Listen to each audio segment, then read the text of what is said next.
The front door opened before I could say one word.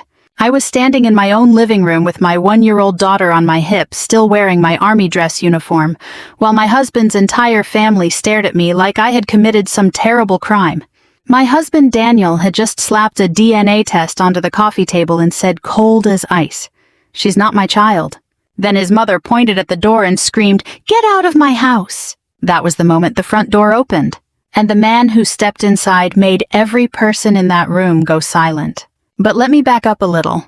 That morning I had been at Fort Liberty in North Carolina finishing paperwork after a long stretch of training and administrative duty.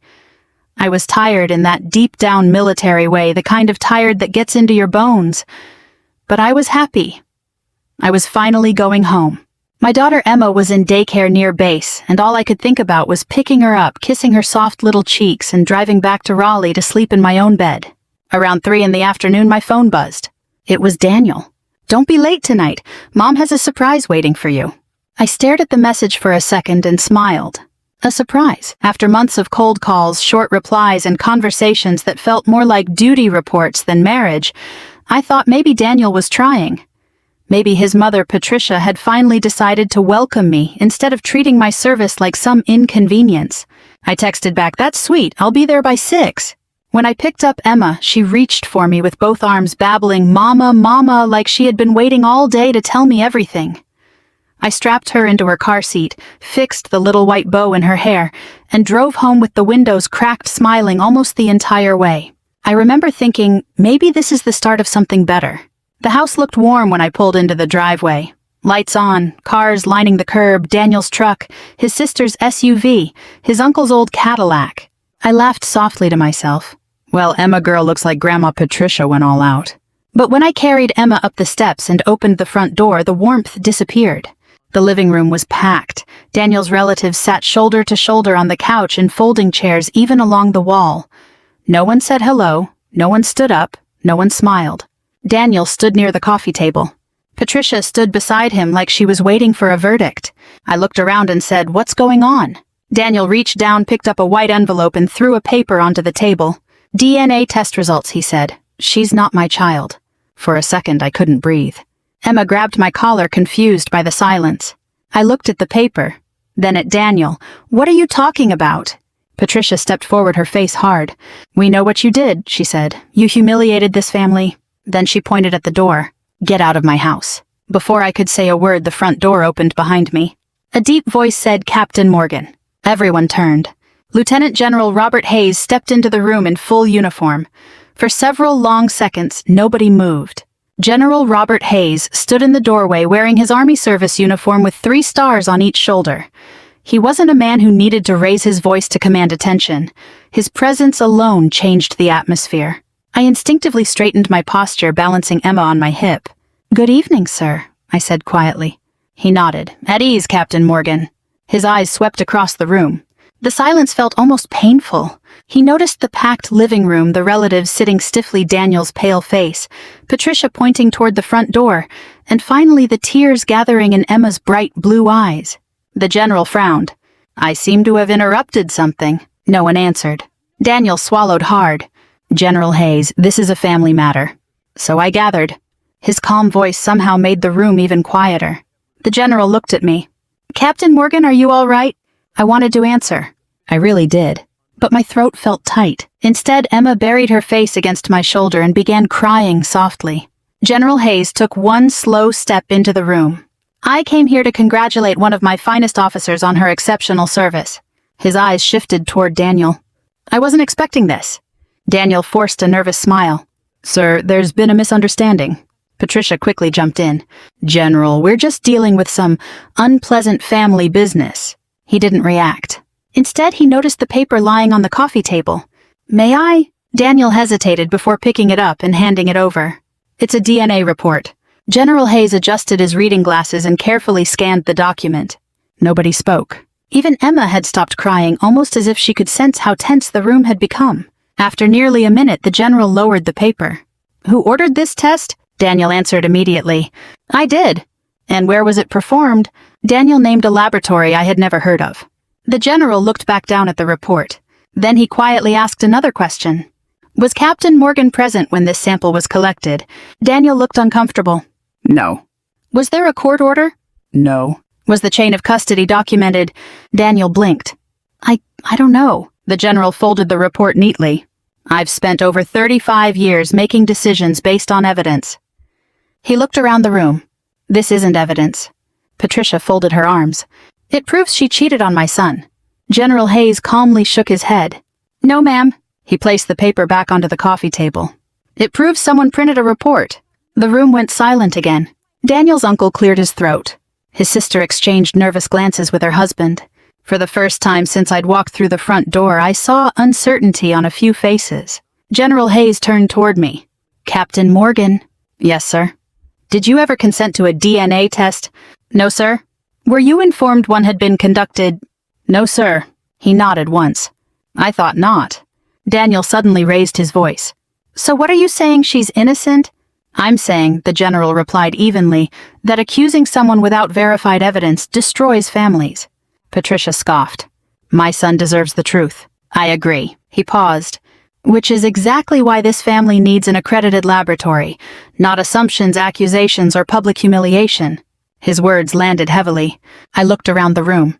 The people who had been staring at me with judgment only minutes earlier now avoided my eyes. General Hayes stepped beside me. Captain Morgan. Sir, I believe you and your daughter should leave here tonight. He looked directly at Daniel. And I strongly suggest no one makes another accusation until the truth is established. As I adjusted Emma against my shoulder and turned toward the door, I realized something had changed. For the first time that evening, I wasn't walking away in shame. I was walking away with someone who believed I deserved justice. General Hayes walked me and Emma all the way to my car. The evening air felt strangely cold even though it was late spring in North Carolina.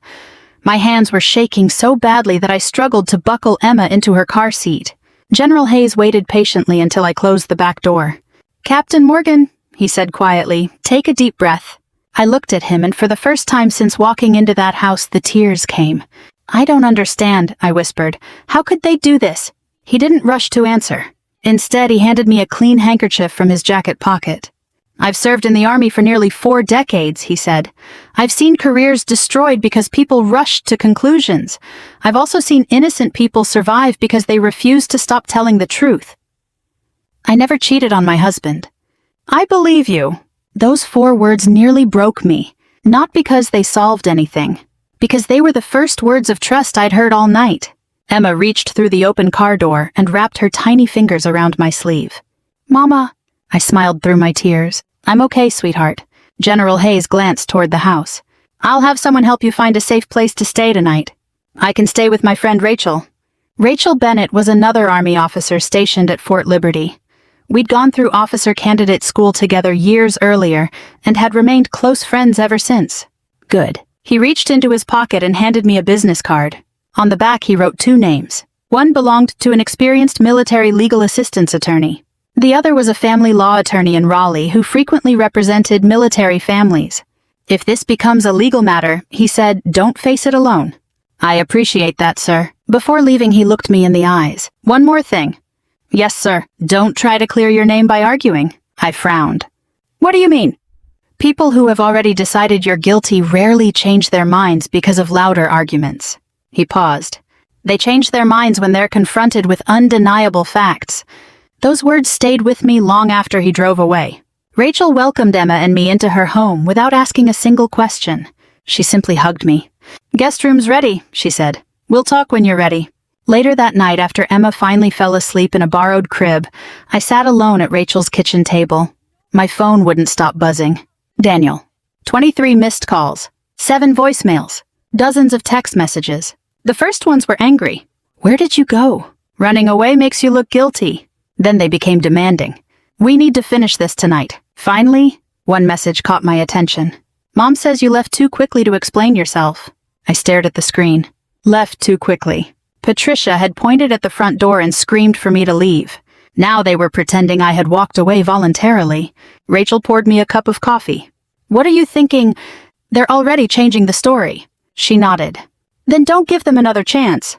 The next morning I returned to the house while Daniel was supposedly at work. I only wanted Emma's clothes, some diapers, and a few personal belongings. Patricia wasn't there either. The house was quiet. As I packed a small suitcase upstairs, I noticed Daniel's laptop sitting open on the desk. Its screen had gone dark, but it hadn't locked. I had no intention of snooping. Then a notification appeared. Vanessa. Everything went like we planned. She'll never recover from this. My heart stopped. With trembling hands, I clicked the message. What I read over the next few minutes would change everything I believed about my marriage. For a long moment, I simply stared at the screen. Vanessa. I had never heard that name before. The message sat there like a brick on my chest. Everything went like we planned. She'll never recover from this. My fingers trembled over the keyboard. Every instinct told me to slam the laptop shut and leave. But another voice, the one the Army had spent years training, told me to stay calm, observe and collect facts before making a move. I quietly opened the message thread. The first few texts were harmless enough. Then my stomach dropped. Vanessa, did everyone believe the DNA report? Daniel, every single one of them. Another message. Vanessa, did your mom throw her out? Daniel, exactly like we planned. I stopped breathing for a second. This hadn't been an emotional outburst. It hadn't been a misunderstanding. It had been planned. Weeks before I came home, I quickly used my phone to photograph every page of the conversation. There were dozens of messages. Some talked about embarrassing me in front of Daniel's entire family. Others discussed making sure I left the house without asking questions. One message caught my attention immediately. Vanessa, once she's gone, selling the house will be easier. Selling the house. I frowned. Daniel had never mentioned selling our home. Then another message appeared farther down. Daniel, she'll probably just go back to the Army. She won't fight me. The words hurt far more than I expected.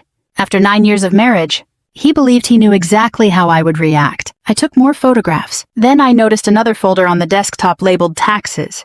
I almost ignored it. Almost? Inside were several PDF files and recent bank statements. One transfer immediately stood out. $18,500. Transferred from our joint savings account. 3 weeks earlier, I opened another statement. Another transfer. $12,000. Then another. Almost $40,000 had quietly disappeared while I was serving my country. I whispered to myself, "What have you done, Daniel?" A car door slammed outside. I froze. Looking through the upstairs window, I saw Patricia pulling into the driveway. She wasn't supposed to be home. I quickly emailed the photographs from my phone to my private email account, logged out of the laptop, and closed it exactly the way I'd found it. Then I grabbed Emma's diaper bag and hurried downstairs. Patricia walked through the front door just as I reached the hallway. Her expression immediately hardened. "I thought I told you to stay away? I'm only here for Emma's things." She crossed her arms. "You've already destroyed enough." I looked at her calmly. "I didn't destroy this family." She laughed bitterly. "You expect me to believe that?" "No." I lifted Emma into my arms. "I expect the truth to speak for itself." Without another word, I walked past her. For the first time in my life, I didn't feel the need to defend myself. Outside, I buckled Emma into her car seat and drove straight to the office listed on the business card General Hayes had given me. Attorney Melissa Carter welcomed me into her office that afternoon. She listened carefully as I described everything that had happened. When I finished, I handed her my phone. She slowly scrolled through every photograph. Her eyebrows rose. Finally, she looked up. "Captain Morgan." "Yes, I've handled military family cases for 22 years. She tapped one of the screenshots. "I believe your husband didn't just try to humiliate you." She opened a legal folder. "I believe he planned to defraud you." The room suddenly felt very quiet. I realized this was no longer just about a fake DNA test. It was becoming something much bigger. And Daniel had no idea his own messages had just become the strongest evidence against him. I walked out of Melissa Carter's office carrying a folder that suddenly felt heavier than anything I'd ever hauled through Army training. Not because of its weight, because of what it represented. Evidence. Real evidence. For the first time since that terrible night, I wasn't relying on my emotions. I had facts. Melissa had asked me to remain calm. "Captain Morgan," she said before I left, "from this point forward, don't confront your husband. Don't warn him. Let him believe his plan is working." That wasn't easy. Every part of me wanted to drive straight home and demand an explanation. Instead, I followed her advice. Back at Rachel's house, Emma was sitting on the living room rug, happily stacking colorful plastic blocks. She looked up, saw me, and laughed as if nothing in the world had changed. I picked her up and kissed her forehead. "You deserve better than this," I whispered. Rachel noticed the look on my face. "What did the lawyer say?" I handed her the folder. She skimmed through the paperwork before looking up. "Oh, Claire." "It gets worse." I showed her the screenshots from Daniel's laptop. She read them slowly. By the time she reached the message about selling the house, she closed her eyes. "I can't believe he actually wrote this." "I can." The words surprised even me. Somewhere deep inside, I realized I had been making excuses for Daniel for years. Every forgotten anniversary, every missed birthday, every time he complained about my military career, every time Patricia blamed me for putting the army before family, I'd always believed things would get better. Instead, they had been getting worse while I refused to see it. The following morning, Melissa called. "I've started tracing the financial records." "What did you find?" "The money wasn't spent." "It wasn't—" "No." She paused. "It was moved." Daniel had opened another bank account nearly 8 months earlier, one I knew nothing about. Most of the money from our joint savings account had been quietly transferred there in small amounts. Melissa explained why. People often move money little by little because they hope it won't be noticed. "How much are we talking about?" "Just under $42,000. I sat in silence. That wasn't just our savings. That was Emma's future. The down payment we'd planned for a larger home. The emergency fund we'd spent years building together. I also found something else. "What?" "A consultation invoice." "From who?" "A divorce attorney." The consultation had taken place almost a month before I returned from Fort Liberty. My heart sank. Daniel hadn't made a terrible decision in one emotional evening. He had been preparing for this while I was still serving my country. Melissa continued. "And Claire?" "Yes." "The DNA laboratory listed on that report." I waited. "It doesn't appear to be accredited." "What does that mean?" "It means the report would likely carry little or no weight in court." "So, it may not even be legitimate." I leaned back in my chair. The room suddenly felt very quiet. Daniel hadn't simply believed a fake report. He had chosen to use one. That afternoon, another unexpected call came. General Hayes. "Captain Morgan." "Good afternoon, sir. I wanted to check on you and Emma." "We're safe." "I'm glad." He paused before continuing. "I've spoken with military legal assistance." "So have I." "Good." Then his voice became more serious. "I need you to remember something." "Yes, sir." "Your husband wanted you to react emotionally." "I know." "Don't give him that victory." After we hung up, I looked out Rachel's kitchen window. Emma was chasing Bubbles across the backyard while Rachel laughed beside her. For the first time in days, I didn't feel broken. I felt focused. Daniel thought he had already won. He had no idea that every lie he told was becoming another piece of evidence waiting for him in court. The court-approved DNA test was scheduled for the following Tuesday. Melissa insisted that everything be handled through an accredited laboratory approved by the county court. "No shortcuts," she reminded me. "If the truth is on your side, let the process protect it." Daniel arrived 20 minutes late. He barely looked at me. Patricia followed him into the waiting room, carrying herself with the same confidence she'd worn the night she threw me out of the house. Emma sat quietly on my lap, clutching her favorite stuffed bunny. She had no idea why so many adults suddenly seemed angry. Melissa leaned over and whispered, "No matter what happens today, stay calm." I nodded. "I will." The DNA collection itself took less than 15 minutes. A technician gently swabbed the inside of Emma's cheek, then Daniel's, finally mine. Everything was documented. Every sample was sealed. Every signature was witnessed. Exactly the way General Hayes had said real evidence should be handled. As we walked toward the parking lot, Daniel finally spoke. "You really think this is going to change anything?" I looked at him. "I think the truth already has." He laughed without humor. "You've always been good at pretending." I didn't answer. Melissa had warned me. Every unnecessary argument only gave him another opportunity to twist my words. So I simply buckled Emma into her car seat and drove away. 3 days later, Melissa called. "The results are in." My stomach tightened. "Can I come to your office?" "Please do." I arrived less than an hour later. Melissa placed a sealed envelope on her desk. She didn't open it immediately. Instead, she looked me straight in the eyes. "Claire, are you ready?" I nodded. She carefully unfolded the report. Then she smiled. "The probability of paternity is 99.9999%. For several seconds, I couldn't speak. Tears rolled down my cheeks. Not because I had doubted Emma. I never had. I cried because the truth had finally been put into words no one could argue with. Melissa handed me a tissue. "Congratulations." I laughed through my tears. "That's a strange thing to say after everything that's happened." "It isn't." She tapped the report. Today, the truth officially replaced the lie. That afternoon, Daniel received the same results. His response surprised everyone. He didn't apologize. He didn't call to ask how Emma was. Instead, he sent one short text. The lab must have made a mistake. Melissa read the message and shook her head. When someone refuses to accept evidence, they're no longer searching for the truth. She was right. The next morning, Daniel called 6 times. I didn't answer. Then Patricia left a voicemail.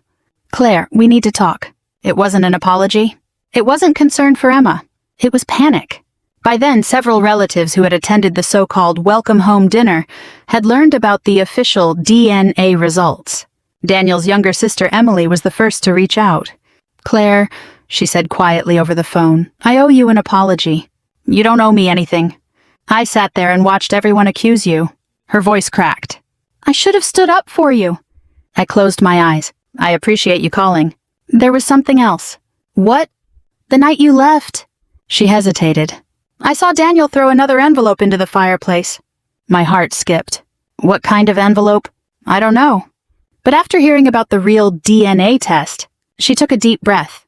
I think whatever was inside would have proven he was lying from the beginning. After we hung up, I stared out the window. Daniel wasn't fighting to save our marriage. He was fighting to save the lie he had built.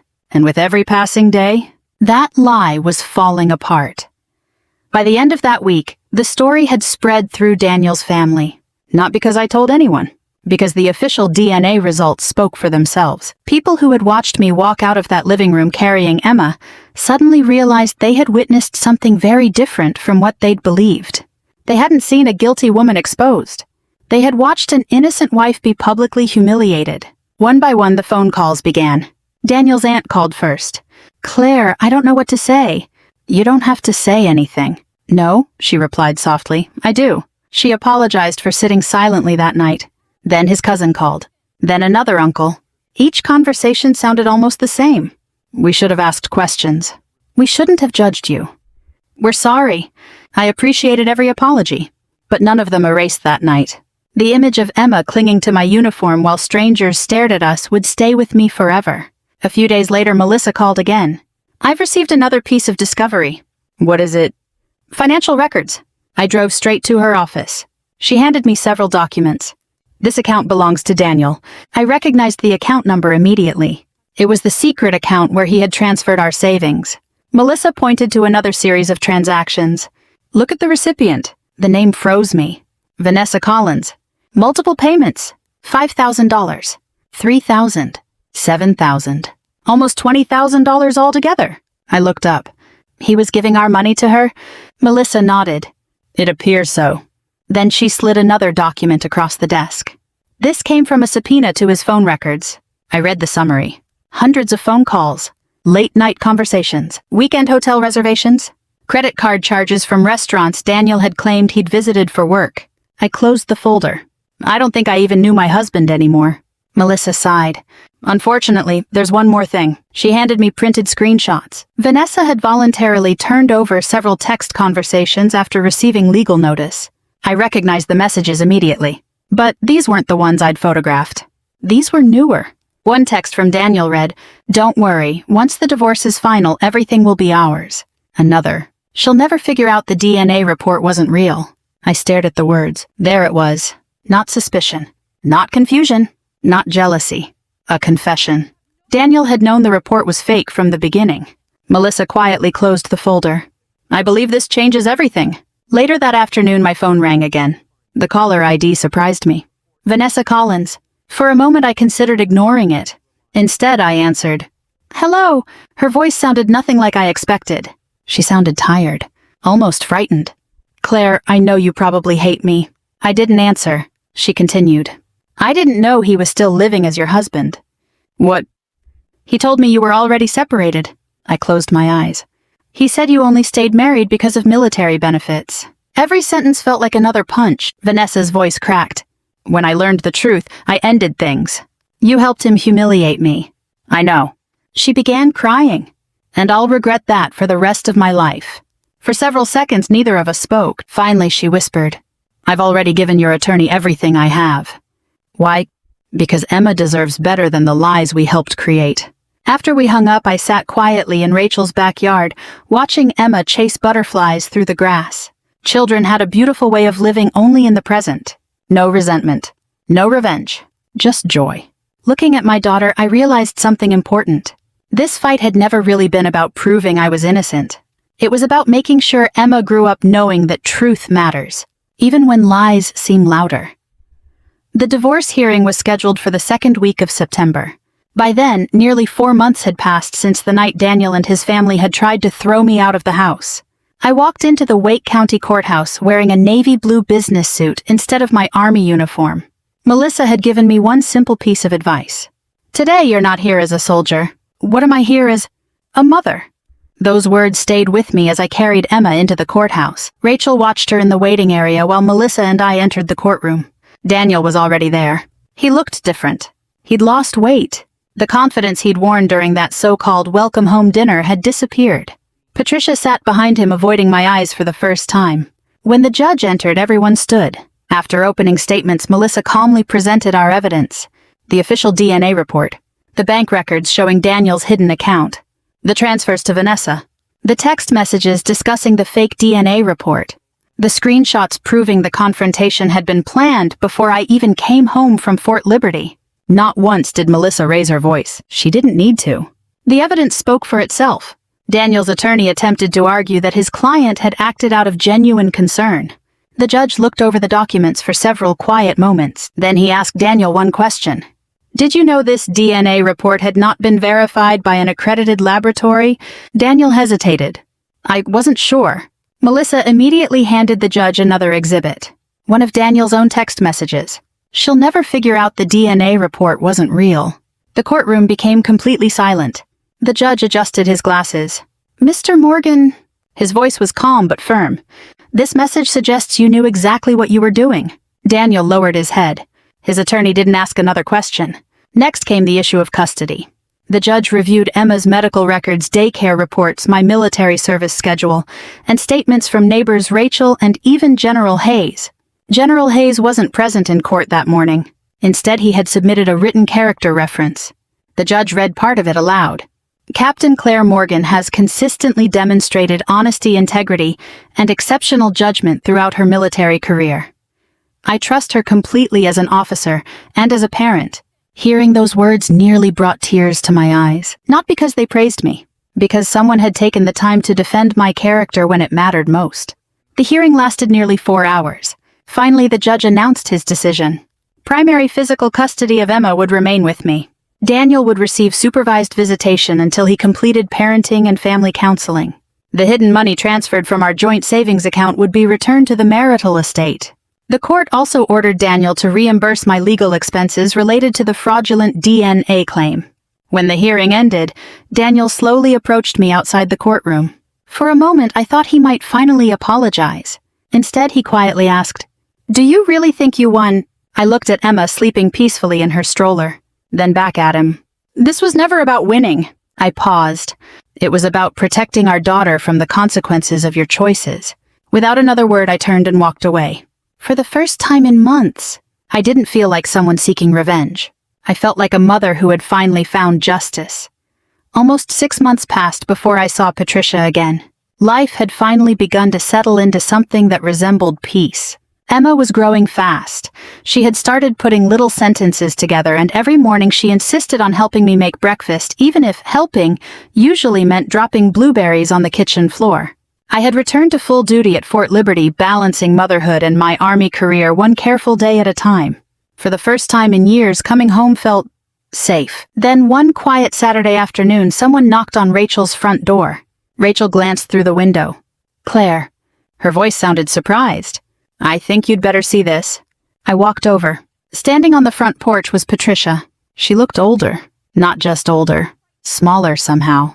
The confident woman who had ordered me out of her house had disappeared. In her place stood an 80-year-old widow holding a small white gift bag. Rachel looked at me. "You want me to send her away?" I thought about it. A few months earlier, I probably would have. Instead, I quietly nodded. "I'll talk to her." I stepped outside and gently closed the front door behind me. For several seconds, neither of us spoke. Finally, Patricia broke the silence. "I don't expect you to forgive me." I folded my arms. "Then why are you here?" She looked down at the gift bag in her hands. I've replayed that night in my head every single day. Her voice trembled.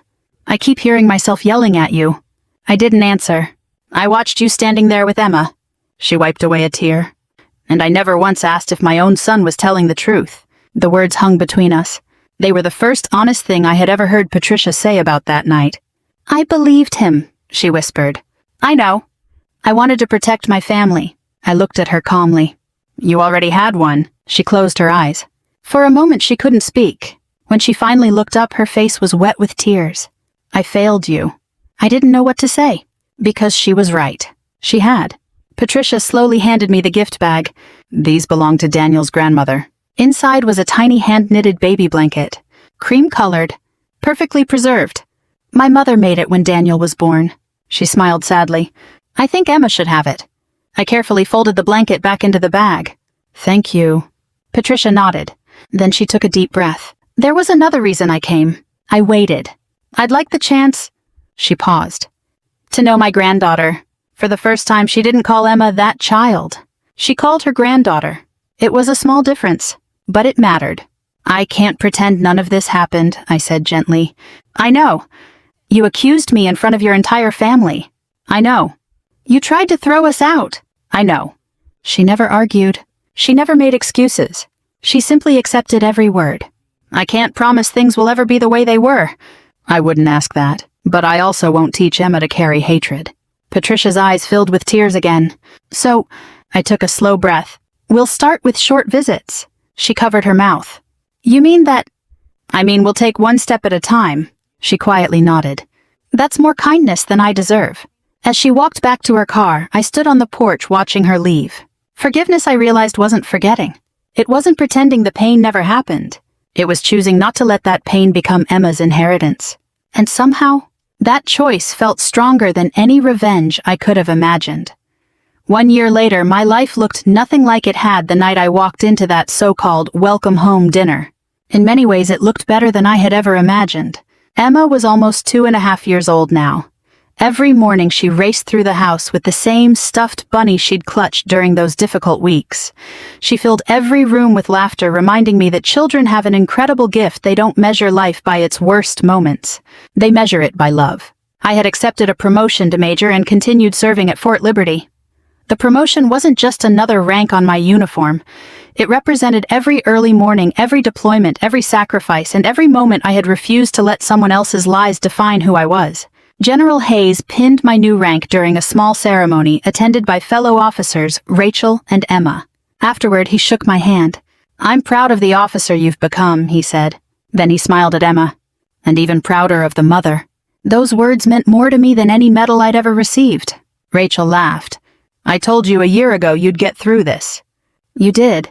I just wish you'd believed me. I do now. Life wasn't perfect. It never would be. Daniel completed the counseling required by the court. Over time, his supervisor